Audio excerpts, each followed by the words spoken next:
Bom, prosseguindo na leitura de Atos dos Apóstolos, estamos no capítulo 2, vimos o versículo 3, a questão das línguas de fogo, e o versículo 4 agora. E todos foram cheios do Espírito Santo e começaram a falar em outras línguas, conforme o Espírito Santo lhes concedia que falasse. Bom, aqui fez uma descrição do fenômeno espiritual e vai começar a descrever agora quem eram as pessoas que estavam, os povos que estavam representados ali naquele lugar.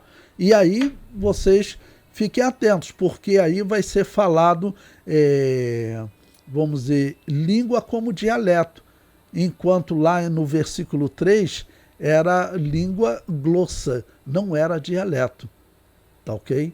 Então veja, o versículo 5.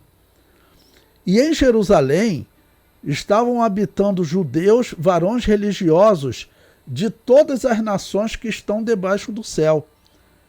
E correndo aquela voz, ajuntou-se uma multidão e estava confusa, porque cada um os ouvia falar na sua própria língua. Esse termo língua aqui, no grego está escrito dialetos, mas lá no versículo 3 não. No versículo 3 está escrito glossa. Então, aqui, olha, cada um os ouvia falar no seu próprio dialeto. Eles estão falando em línguas espirituais, mas as pessoas estão ouvindo nos seus dialetos. É isso que está escrito no texto. E eles já pegaram essa palavra dialeto aqui e trataram todo o texto como se fossem apenas dialetos. Não é assim. O versículo 3 está falando de glossa, línguas, como que de fogo, e aqui está falando de dialetos. Aqui o árabe estava ouvindo em árabe, o grego estava ouvindo em grego, e aqui então no original está dialeto. Aqui está falando de dialeto, mas no versículo 3 não. Aí prossegue o versículo 7. E todos pasmavam e se maravilhavam, dizendo uns aos outros: pois que não são galileus todos esses homens que estão falando? Como, pois, os ouvimos, cada um, presta atenção nisso que ele vai dizer, tá bom? Cada um está ouvindo na sua própria língua.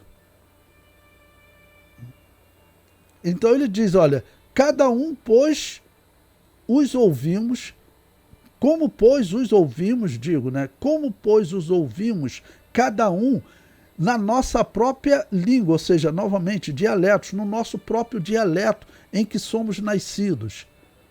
Partos e medos, elamitas e os que habitam na Mesopotâmia e Judéia e Capadócia e Ponto e Ásia e Frígia e Panfilha e Egito e partes da Líbia junto a Cirene e forasteiros romanos, tanto judeus como prosélitos, que eram aqueles que aderiam ao judaísmo, e cretenses e árabes, todos os temos ouvido. Veja que eles estão ouvindo. Em nenhum momento está dizendo que os irmãos estão falando em dialetos. Eles estão falando em línguas espirituais. Mas eles estão ouvindo. Ele diz, e todos os temos ouvido em nossas próprias línguas. De novo, aqui está dialetos. Em nosso próprio dialeto. Vocês podem comprar, eu recomendo aquele grego interlinear ali. Ele sempre te mostra a palavra em grego e até a transliteração dela, Então, temos ouvido falar em nossos próprios dialetos, nossas próprias línguas, no original dialetos, falar das grandezas de Deus. E todos se maravilhavam, estavam suspensos, dizendo um para os outros, que quer isto dizer? Então, veja, em nenhum momento diz que os irmãos estavam falando em dialetos. Sobre os irmãos é dito que eles estavam falando em línguas de fogo, que o apóstolo Paulo disse ser necessário tradução, ou seja, um intérprete. O que o Espírito Santo fez aqui? Ele interpretou, porque eles estavam falando e cada um estava ouvindo no seu próprio dialeto. Porque o Espírito Santo estava fazendo o trabalho de tradução. É isso que está no texto. Mas aí o que ocorre? A Assembleia de Deus, em vez de responder isso quando os reformados questionam, o que a Assembleia de Deus faz? O que a Assembleia de Deus faz? Ela publica uma revista que nega que houve línguas de fogo, línguas espirituais. Ela diz que houve só dialetos, aqui em Atos capítulo 2. Esqueceram do versículo 3. Esqueceram do versículo 3.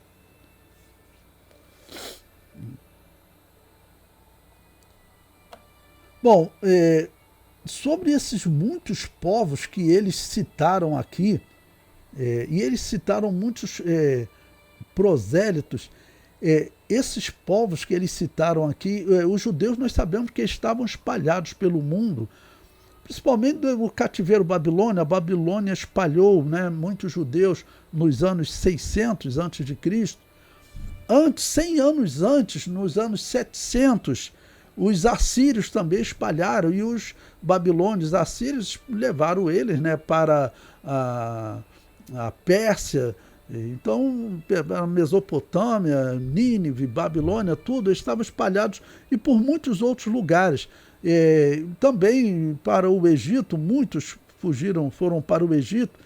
E nós sabemos que dos dias de Salomão, segundo a história judaica, ele também mandava judeus pelo mundo, né? Ele teria juntado muita riqueza, porque vocês sabem que Salomão, ele foi o primeiro homem na história que nós temos conhecimento, lá nos anos 950 a.C., né, de vender conhecimento.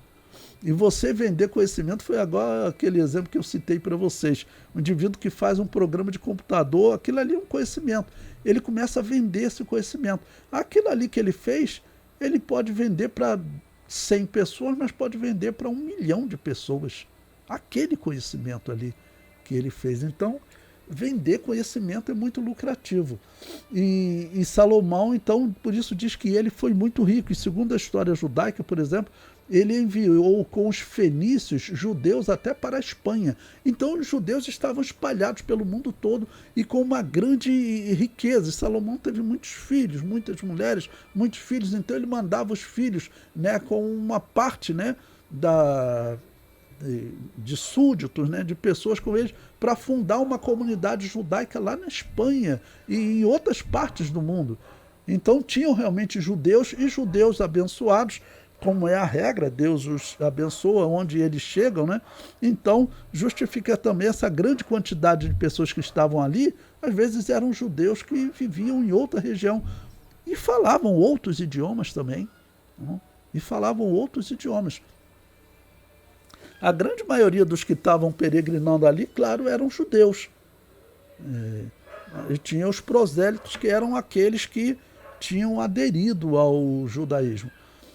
E o Pentecostes, ou o tempo determinado da semana, ele era também um momento muito comemorado, porque era um período de grande alegria, porque era o momento das colheitas, né? E muitos, até com uma boa condição, eles vinham para a Páscoa e ali ficavam naqueles períodos de colheitas e de festas, né? Faziam um período que eram 50 dias, né? Fazer um período como umas férias alongadas, faziam 50 dias, eles ficavam ali até o Pentecoste, quando tinha então a festa das semanas, tinha aquela nova celebração, alegria pela colheita, e o povo se alegrava com Deus. Então era um período de que Jerusalém ficava realmente com muitos peregrinos judeus, de todas as partes do mundo, né? Tá bom? Bom, no livro eu coloquei aí um comentário sobre essa questão de dialeto, né? Eu coloquei: cada um os ouvia falar na sua própria língua, versículo 6. O termo língua neste versículo é tradução do grego dialeto, e poderia ser traduzido dialecto, e poderia ser traduzido por dialeto. Esse versículo diz que homens que falavam idiomas diferentes entendiam no seu idioma. Um grupo de 3 pessoas, como exemplo, um que falasse árabe, outro que falasse latim, e outro que falasse grego, como língua principal, né? Provavelmente quem estava ali falava mais de um idioma, mas ele dizia que ele estava ouvindo no idioma principal dele, né?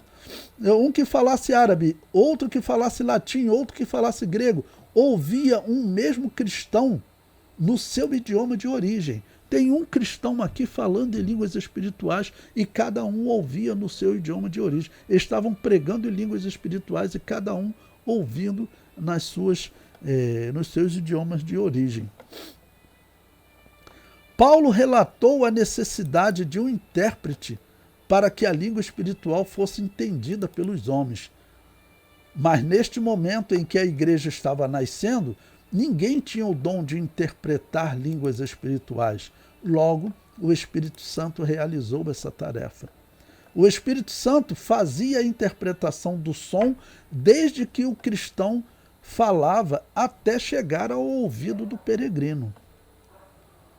Muitos intérpretes ditos pentecostais têm assumido a posição dos grupos tradicionais, defendendo que Atos capítulo 2, no dia de Pentecostes, não houve manifestação de línguas espirituais, apenas línguas naturais, ou seja, dialetos, né?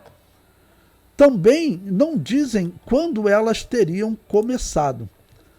Sendo assim, eles não deveriam usar o termo Pentecostes para descrever o atual movimento de falar línguas espirituais, de falar em mistério com Deus, pois as igrejas chamadas pentecostais são assim intituladas por darem prosseguimento a um movimento que iniciou no dia de Pentecostes, falar em línguas espirituais, falar em mistério com Deus.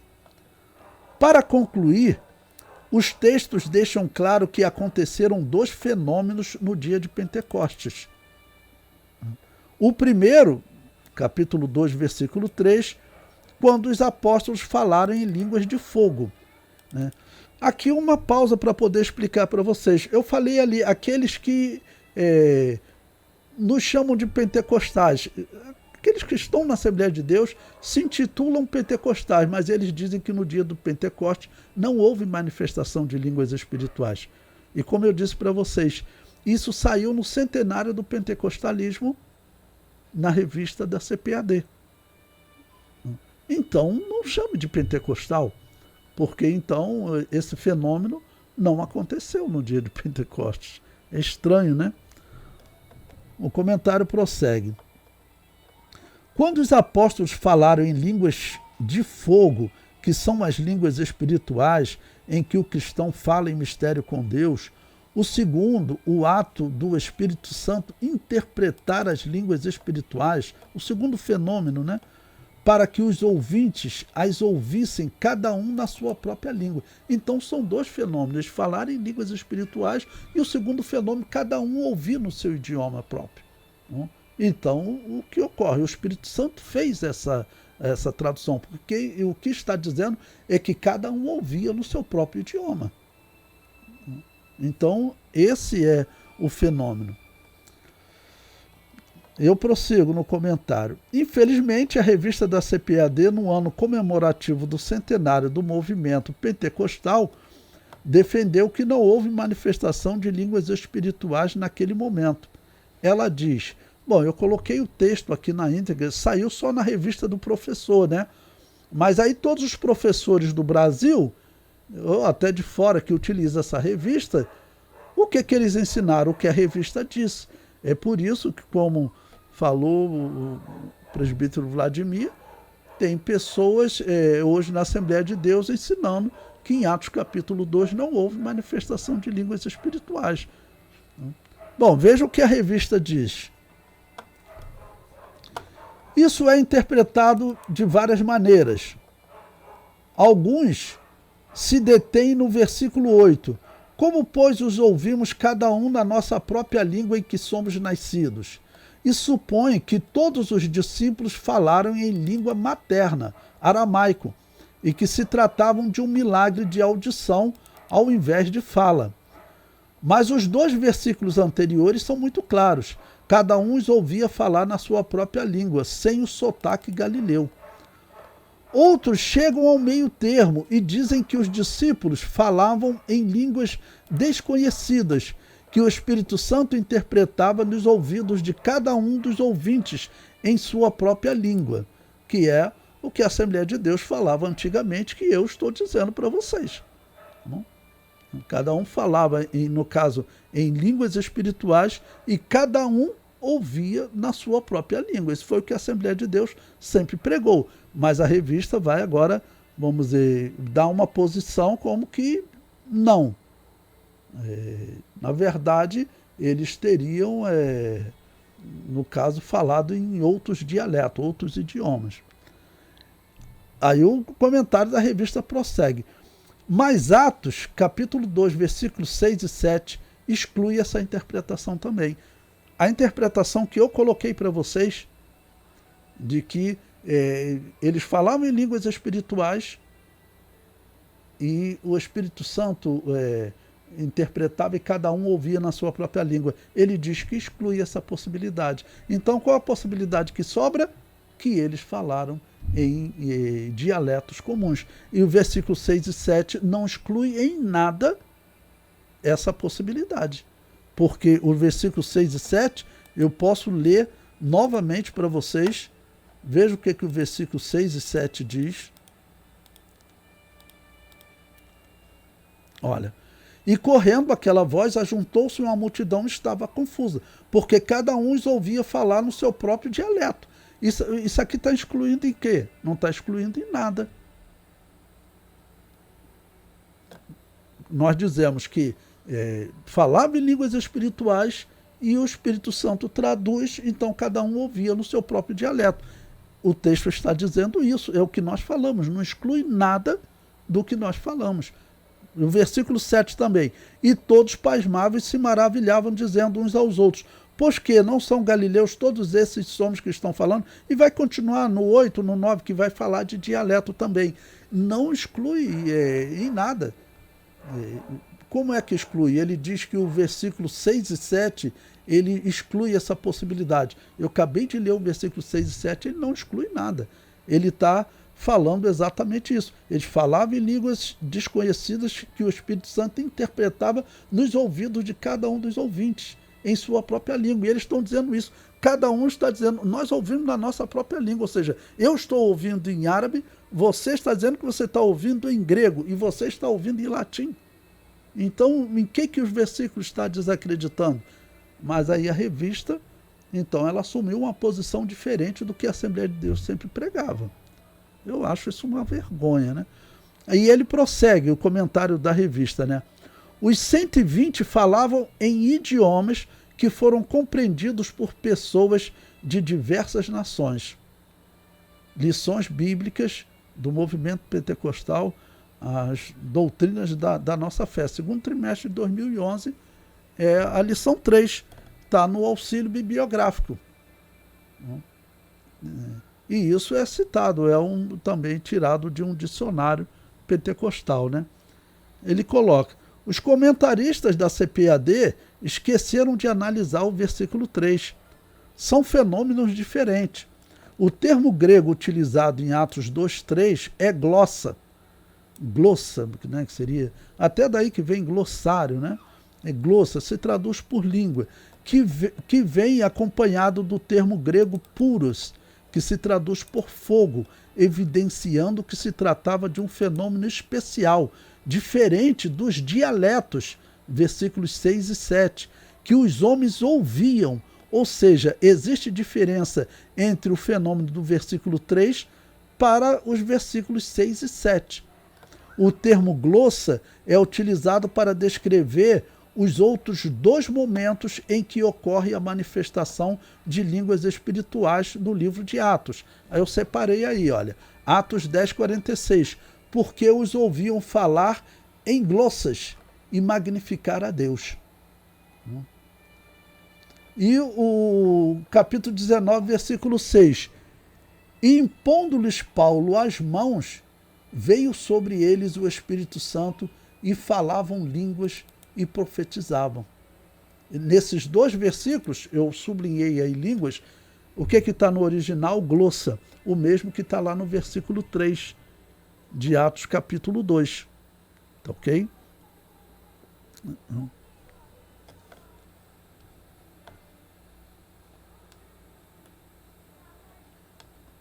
Bom, continuando a leitura aqui de Atos, o versículo 13, no capítulo 2, o versículo 13, voltando para a leitura bíblica, ele diz: e outros zombavam dizendo, estão cheios de mosto, ou seja, estão cheios de vinho, ok? Aí no versículo 14 o apóstolo Pedro diz, Pedro, porém, pondo-se em pé com os 11, levantou a voz e disse-lhes, varões judeus e todos os que habitais em Jerusalém, seja-vos isto notório, e escutai as minhas palavras.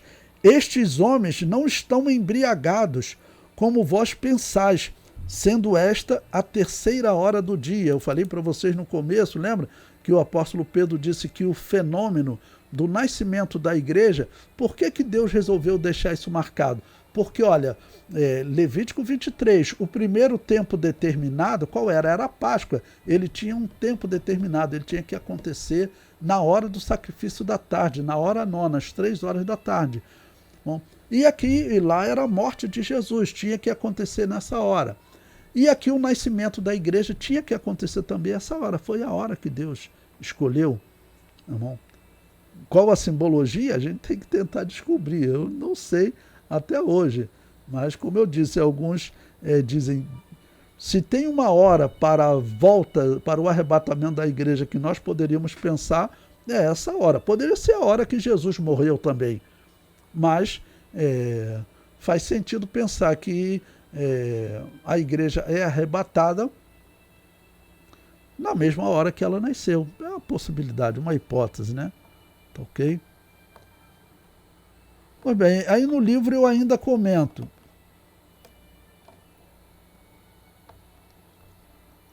Esse é o que foi dito pelo profeta Joel. Bom, deixa eu dar uma parada aqui agora.